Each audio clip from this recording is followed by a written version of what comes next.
साडीवर contrast blouse निवडताना तो कसा निवडावा हा व्हिडिओ संपूर्ण पाहिल्यावर तुम्हाला त्याची कल्पना येईलच।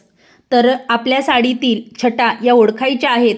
काठाच्या रंगाचा, साडीत जो काठ येतो त्या रंगाचा तुम्ही ब्लाऊज निवडू शकतात किंवा पांढऱ्या टोनकडे जाणाऱ्या जर साड्या असतील तर त्याच्यावर वेगवेगळ्या छटा असणारे ब्लाऊज हे आजकाल मार्केटमध्ये सहज उपलब्ध होतात।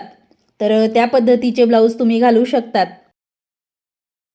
आणि जर तुमच्या साड्या ह्या कलरफुल असतील तर तुम्ही असे पांढरे ब्लाऊज म्हणजे दुधी रंगाचे ज्याला आपण म्हणतो तर त्या पद्धतीचे ब्लाऊज तेही वर्क असलेले अगदी सिंपल दिसतात पण रिच लुक याच्यामुळे येतो। तर असे ब्लाऊजसुद्धा नक्कीच आपण आपल्या वेगवेगळ्या रंगाच्या साड्यांवर निवडू शकतो आणि छान असं याच्यावर वर्क केलेलं येतं, त्यामुळे उठावदार आपली साडी ही ब्लाऊजमुळे दिसून येते। तर नक्की ट्राय करून बघा।